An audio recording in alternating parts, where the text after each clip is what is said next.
Have you ever felt fear so heavy that it seemed to wrap around your chest like invisible chains?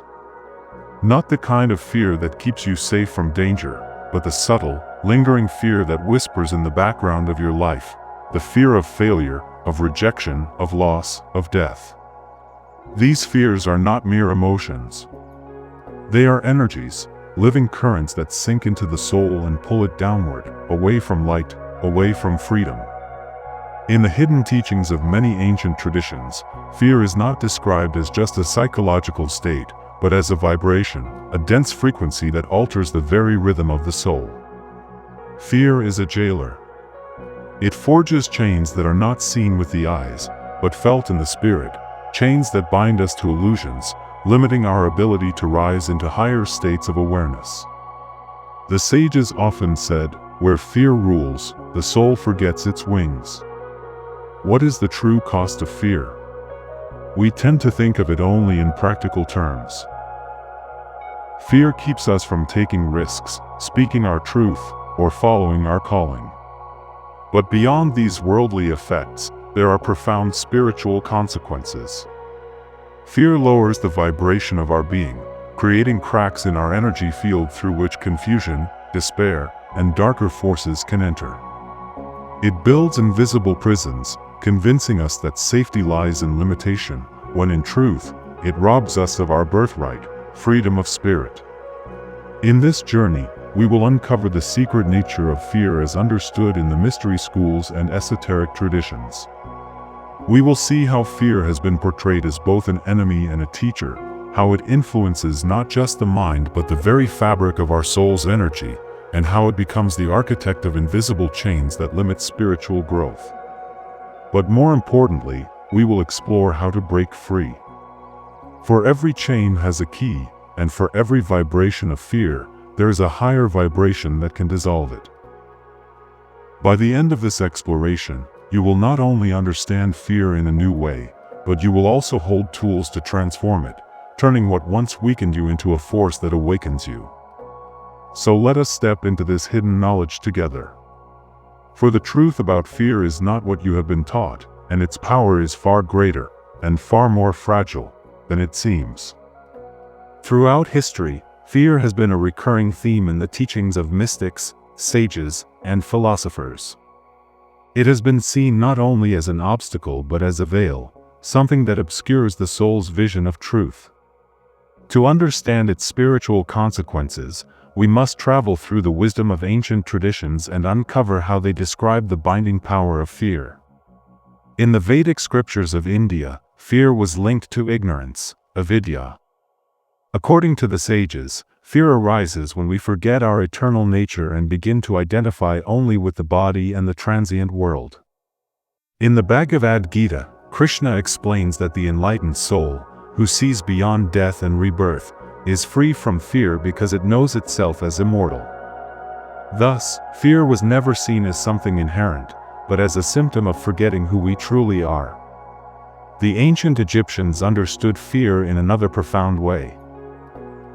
In the Book of the Dead, the soul must journey through trials in the afterlife, encountering terrifying guardians and monstrous beings. Yet these figures were not external demons alone. They were reflections of the soul's own fears, projected outward. To pass through them, the soul had to stand firm, proclaiming its purity and truth. Fear, in their eyes, was a test of resonance. If the heart vibrated with courage and truth, the gates of eternity opened. If the heart was heavy with fear, it was weighed down, unable to ascend. In early Christian mysticism, fear was described as the opposite of divine love. The Apostle John wrote, "Perfect love casts out fear." To the mystics, fear was a distortion, a shadow that filled the spaces where love was absent. It separated humanity from direct union with the divine, acting like a wall that prevented the soul from experiencing the fullness of grace. In their teachings, conquering fear was synonymous with embodying love. The Stoic philosophers of Greece and Rome also spoke of fear, not as a metaphysical force, but as a distortion of judgment. For them, fear arose when the mind gave too much power to external events, forgetting that the only true power lies in one's inner response. Epictetus warned that men are not disturbed by things themselves, but by the fear-filled interpretations they attach to them. In essence, fear was a self-created prison of thought. Even in Buddhist philosophy, fear was linked to attachment and illusion. The Buddha taught that fear arises because we cling to what is impermanent, our possessions, our identities, even our lives. Liberation comes when we see that nothing can truly be lost, for the essence of consciousness is beyond birth and death. Fear dissolves when the clinging hand of the mind opens. Across these traditions, a common thread emerges. Fear lowers the soul, limits its vision, and binds it to a smaller reality. It keeps the mind in darkness, the heart in contraction, and the spirit in chains. Whether described as ignorance, illusion, judgment, or absence of love, fear was seen as a vibration that pulled the soul downward, away from its natural state of freedom and light. Yet these traditions also hinted at a great secret: fear is not merely an enemy, but also a teacher. For in confronting fear, the soul awakens to its true strength. In passing through the veils of fear, the soul discovers its immortality. And in transcending fear, it becomes radiant, unshakable, and free. This is the context in which we must now explore the deeper mechanics of fear, how it operates energetically, how it forges its invisible chains, and why it lowers the vibration of the soul. To understand how fear binds the soul, we must first recognize that everything in existence is vibration. The body, the mind, the emotions, the soul, all are currents of energy moving at different frequencies. Higher frequencies bring clarity, expansion, and light. Lower frequencies bring contraction, heaviness, and shadow. Fear belongs to the latter. It is among the densest vibrations in the human spectrum. Imagine for a moment a bird soaring high in the open sky. Its wings are wide, its vision vast, and the currents of air carry it with ease. Now imagine that same bird with heavy chains wrapped around its wings. It can no longer lift itself, the horizon shrinks, and the very sky that once welcomed it becomes inaccessible. This is what fear does to the soul. It does not kill the wings, but it weighs them down so heavily that the soul forgets it was ever meant to fly. Energetically, fear compresses. It contracts the aura, the energy field that surrounds and interpenetrates the body. Where love and courage expand the aura, making it radiant and magnetic, fear causes it to shrink, creating fissures or weak points. Through these cracks, disharmony seeps in, and the soul becomes vulnerable to influences it might otherwise resist. In esoteric traditions, this was described as opening the gates to shadow. But fear does more than just compress, it chains. Each time we surrender to fear without awareness, it forges a link in an invisible chain. A person afraid of rejection binds themselves from speaking their truth. A person afraid of loss binds themselves from giving fully. A person afraid of failure binds themselves from following their calling. These are not abstract metaphors, they are energetic realities. Each unchallenged fear becomes a knot in the subtle body, restricting the natural flow of life force. Modern psychology observes that fear triggers the survival instinct, the fight or flight response. But in spiritual terms, constant fear traps the soul in survival mode, locking it in the lowest centers of the energy system. The higher centers, those of intuition, vision, love, and divine connection, remain dormant, because the life force is stuck in the lower vibrations of anxiety and defense. Thus, fear acts as a tether, keeping the soul bound to the ground while higher possibilities remain out of reach. This is why fear is often described as illusionary yet powerful. It convinces us that the chains are real, that safety lies in shrinking back rather than expanding forward. It whispers that we are small, fragile, and powerless in the face of the vast unknown. And the more we listen, the heavier the chains become. Yet beneath the weight of fear, the soul remains unbroken. Like a light behind thick clouds, it never ceases to shine. The purpose of fear, from a higher perspective, is not to destroy the soul but to test it, to press against it so that the soul may learn to remember its strength. In this way, fear can be seen as both the jailer and the gatekeeper. It binds those who submit blindly, but it opens to those who face it with courage.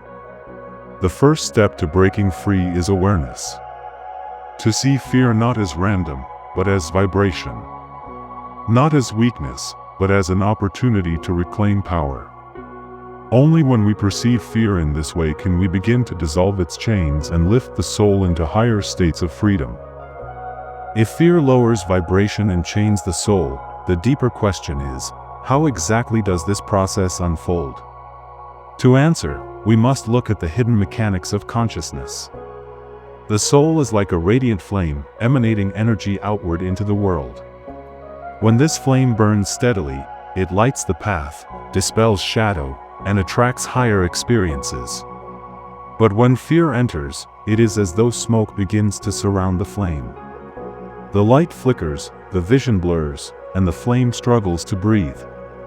This smoke is the distortion of fear. It clouds perception and prevents us from seeing reality clearly. On the most subtle level, fear reshapes thought itself.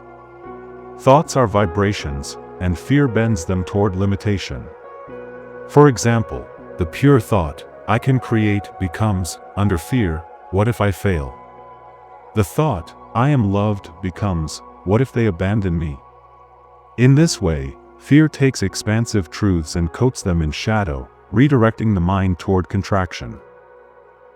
Over time, these distorted thoughts become self-fulfilling, building a reality that mirrors the fear. Energetically, the chains of fear are not uniform. They form differently depending on the nature of the fear. Fear of survival manifests as heaviness in the lower energy centers, often felt as anxiety or tension in the body. Fear of rejection constricts the heart center, closing off love, intimacy, and compassion. Fear of the unknown blocks the higher centers, preventing vision, intuition, and trust in the unseen. Thus, fear is not one chain but many, weaving a net around the soul, each strand linked to a specific illusion. This net pulls the soul downward, tethering it to the densest layers of existence. Ancient mystics often described fear as a magnet of shadows. In other words, fear attracts experiences and energies that resonate with its frequency. A fearful person unconsciously draws more situations that validate their fear, creating a cycle that strengthens the chains. This is why fear is so insidious. It not only limits us internally, it also reshapes the external world to match its vibration. But here lies the paradox: fear has no true substance. It is a shadow, a projection, a trick of the mind magnified by energy. Like the monster in a child's closet, it grows larger the more we avoid looking at it. When we finally turn to face it, we often find that it is far smaller, even hollow. In esoteric schools, initiates were often placed in situations designed to confront their deepest fears: dark caves, silence, symbolic death rituals. These trials were not punishments, but tools of liberation. By meeting fear directly, the initiate discovered that the chains were never locked. They were made of smoke, dissolving in the light of awareness. This is the secret. Fear lowers vibration because it convinces the soul to believe in limitation. But the soul itself cannot be limited. The chains are illusions, yet they feel real until courage, love, or truth dissolves them. Fear's greatest power is deception. Its greatest weakness is exposure. To transcend fear, then, is not about fighting it, but about seeing it clearly. Like mist under the morning sun, fear dissolves when the light of consciousness shines upon it. The soul that realizes this begins to rise, free from the illusions that once held it down. And so, the deeper mystery is revealed. Fear is both the prison and the key. It binds the unawakened soul, but it awakens the one who dares to confront it. Understanding fear as vibration and illusion is only the first step. True transformation requires practice, deliberate actions that shift our energy and free us from fear's chains. Ancient traditions never left seekers with theory alone. They provided methods to embody courage, dissolve fear, and awaken higher states of being. Let us now explore some of these practices. 1. The alchemy of breath. Fear compresses, and the first place we feel it is in the breath. When afraid, the breath shortens, the chest tightens, and energy locks in the lower body. To dissolve this, practice conscious breathing. Inhale deeply into the belly, then expand the chest, and finally lift the breath into the upper chest. Exhale slowly, as though releasing a heavy burden. This three-part breath not only calms the nervous system but expands the aura, allowing light to flow where fear once dwelled. 10 minutes a day can gradually dissolve subtle chains of anxiety. 2. Naming the shadow. Fear grows strongest in silence, when it hides unnamed in the unconscious. Write down your deepest fears, not just surface worries, but the fears beneath them. For example, I fear losing money may hide the deeper fear, I fear being unworthy. By naming the shadow, you expose it to light. Ancient shamans believed that speaking the name of a spirit gave one power over it. The same is true with fear. When you call it by name, it begins to lose its hold. 3. Transmutation through love. Remember the mystical teaching, perfect love casts out fear. Whenever fear arises, practice shifting your focus to love. This can be love for a person, a memory, a higher power, or simply the essence of life itself. Visualize your heart center glowing with radiant light, expanding outward with each breath. Imagine this light surrounding and dissolving the fear like sunlight clearing fog. Over time, the heart's vibration becomes stronger than fear's contraction. 4. Facing the threshold. Avoidance strengthens fear, confrontation weakens it. Choose one small fear in your daily life, a conversation, a risk, an action you've been avoiding, and step into it consciously. Do so not recklessly, but with awareness, breathing deeply, reminding yourself that the chains are illusions. Each time you step through a threshold of fear, you prove to your soul that freedom is possible. Gradually, the chains loosen and courage becomes your natural state. 5. Meditation on the eternal self. At the root of all fear lies the illusion of separation, the belief that we are fragile beings bound by time and death. To dissolve this, practice meditating on your eternal nature. Sit in stillness and repeat inwardly, I am not this body. I am not these thoughts. I am the eternal presence beyond fear. Feel yourself as vast awareness, untouched by circumstance. This shifts the vibration from contraction to expansion, lifting the soul beyond the reach of fear's illusions. 6. Daily shield of light. Before stepping into the world each day, visualize yourself surrounded by a luminous sphere of golden or white light. This shield is not a wall but a radiant field, vibrating with strength and peace. Fear cannot penetrate a soul that vibrates at this frequency. With practice, the shield becomes second nature, reminding you that your energy is sovereign and cannot be chained by external illusions. Overcoming challenges. At first, fear may resist. It may grow louder, like a storm protesting its own dissipation. This is natural. The chains rattle most violently just before they break. Persist with patience. Remember that fear is not an enemy to be destroyed, but a shadow to be dissolved. Approach it not with aggression, but with light, compassion, and steady practice. In time, you will feel the shift. What once paralyzed you will seem weightless. The energy once locked in fear will return as vitality, clarity, and power. You will stand taller, breathe deeper, and live freer, not because fear vanished from the world, but because you learned to walk through it unchained. Fear has always been more than an emotion. It is an energy, a vibration that contracts the soul, lowers its resonance, and forges invisible chains. We have seen how ancient traditions recognize this truth, how fear blinds the heart, clouds the mind, and anchors the spirit in illusions. Yet we have also uncovered its paradox. Though fear appears heavy and binding, it has no true substance. It is a shadow, a smoke, a test. When left unchallenged, fear can rule us, shaping our lives and dimming our light. But when met with awareness, courage, and love, fear becomes a threshold. To pass through it is to awaken strength we did not know we carried. To dissolve it is to reclaim the wings of the soul. Remember, every moment of fear is also an invitation. An invitation to breathe deeper, to stand taller, to call forth the light of love, and to remember who you truly are. For the chains of fear are not locked, they only appear so until you step forward. And when you do, you will find that the prison doors were always open. So as you move through your life, notice where fear speaks. Is it whispering that you are too small, too weak, too fragile? Then look closer, and see that it is only the echo of illusion. The soul is vast, eternal, unbreakable. And when you choose to align with this truth, fear dissolves like mist in the morning sun. The true power of the human spirit is not the absence of fear, but the courage to walk through it. Let this be your reminder, your practice, and your path. For beyond fear lies freedom.